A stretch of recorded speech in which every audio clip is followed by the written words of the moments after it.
There is something everybody here has without asking for it, most of us, without asking for it, Allah gave it to you. What's that gift?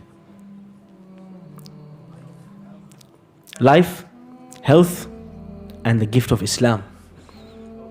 How many people here are born Muslims? Born Muslims. Good. You didn't ask for it, Allah gifted it to you. You never went out of your way. Now you're stuck in some exam process or some job application and you're anxious now, Allah won't give you. Habibi, Allah gave you something much greater than that. But this has to settle in your heart. Allah can provide me with no means. What happens if I took the means?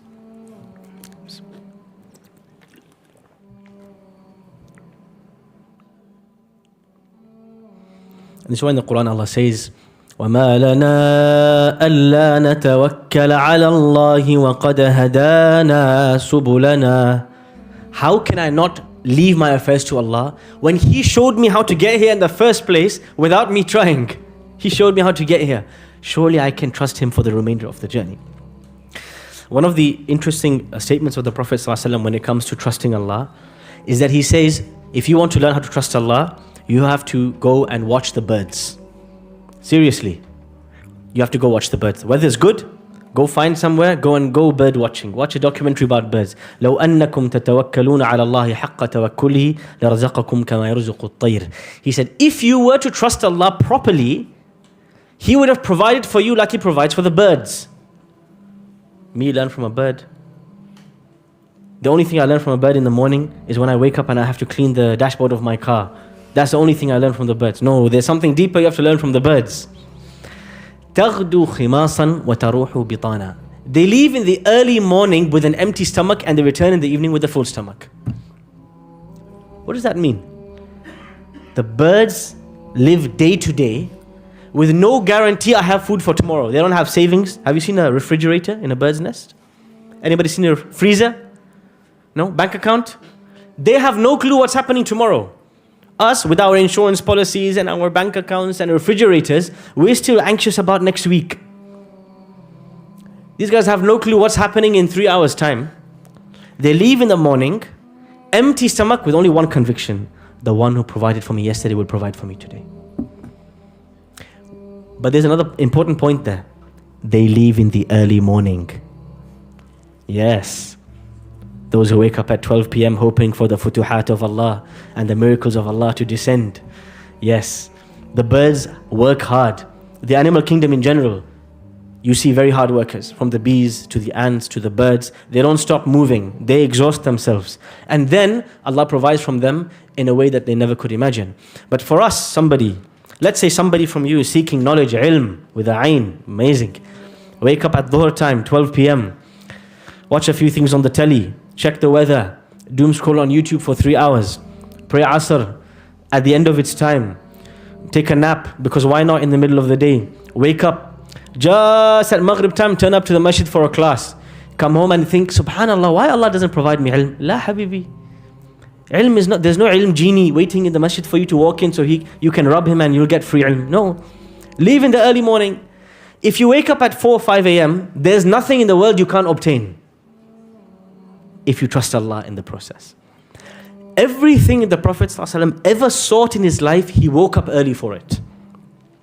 Whether it was knowledge, or closeness to Allah, or even military victory, he would always start in the early morning. That's the secret of his tawakkul. He would start before everybody starts, and then he would say, oh Allah, I've done my job, now it's your turn to show me the outcome. And therefore, when he was outnumbered in battle, when he was in a colossal state of about to be losing, Allah subhanahu wa ta'ala saved him regardless of the means. وَلَقَدْ نَصَرَكُمُ اللَّهُ بِبَدْرٍ وَأَنْتُمْ أَذِلَّةٌ. Remember when Allah saved you in Badr when you were small in number and humiliated. How? It's not you. Allah says, it's not your efforts. You did everything you could do, but remember, I sent you angels, I sent you reinforcements, I helped you, I supported you. وَمَا النَّصْرُ إِلَّا مِنْ عِنْدِ اللَّهِ الْعَزِيزِ الْحَكِيمِ. Victory only comes from Allah, the Mighty, the Wise. So today, you have two extremes. You have Alex Hormozy and Tate and all these great vloggers on YouTube who say, hustle, work hard, sweat, tears, yes, 10K a month, all this nonsense, yeah? You got these guys. Yeah, the hustle, let's call them the hustle group. All they want you to do is hustle.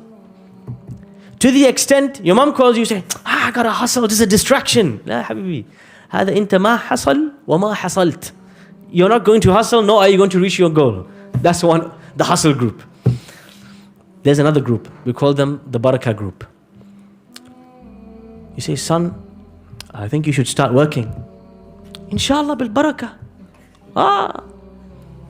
Son, when you want to get married, I'll also tell you, inshallah bil baraka. Mom, where's the food for lunch? Baraka habibi. Sit, it will appear.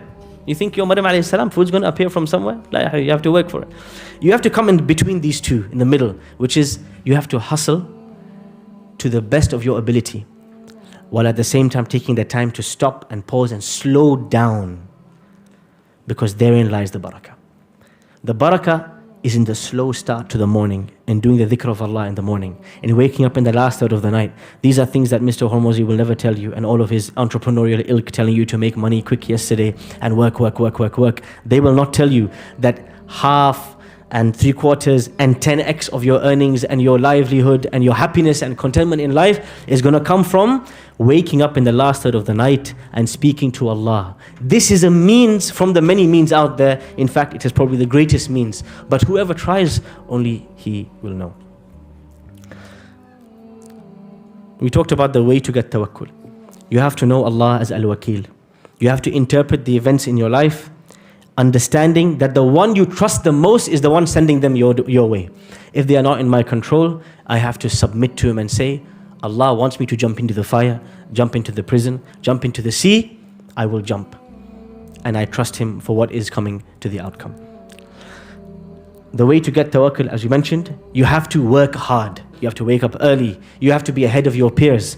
In fact, Ibn al-Qayyim rahimahullah, in Madarij Salikin, he heavily criticizes some of the ideas of the mutasawwifa, the Sufis of his age, who used to say, tarkut tadbir.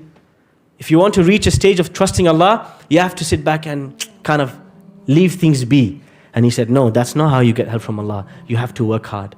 If anybody were to get help from Allah free, it would have been the Prophet ﷺ. Then why is it before a battle he's lining up his soldiers and he's arming them and he's strategizing and he's sending scouts and intelligence and placing them and he's got this whole strategy? Why? He can just leave it. Allah will help him. No, he knows it's obligatory on me to take the means for me to earn the help of Allah. So we have to exhaust ourselves in the means. So many people, they fall short in this regard. And then the second part, once you take the means, you have to divorce your mind and spirit and soul. This thing cannot bring me any good, and it cannot remove from me any harm. This is one of the very most difficult steps in tawakkul, is you submit an application and you say to yourself, my CV can do nothing if Allah wants otherwise. I leave it to Allah. Because you invested so much into it. You're going through the marriage process, signed up to 4 mobile apps and 3 websites and called all of your aunties and uncles and all the WhatsApp groups. Still I can't find. Are you trusting the groups and the websites, or are you trusting the one who created them? One time one of my teachers told me, he said, you know when you leave the house and you say, Bismillah tawakkaltu ala Allah, and you lock the door of your house. He said, are you trusting the lock? Are you relying on the lock to protect the house? Because you know your whole house could be on fire and could leave just the door and the lock standing. Because sometimes we get obsessed with the tools. We get over-invested in the people. We get over-invested in the process. And then Allah subhanahu wa ta'ala shocks us. The lock doesn't work one day, someone burgles the house. The friend that you trusted, they take your money and they run away. And it's Allah sending you a message. Anytime you put too much hope and too much trust and reliance on a person or a tool, I'm going to disappoint you to realize there is only one who will never disappoint you, which is Allah subhanahu wa ta'ala.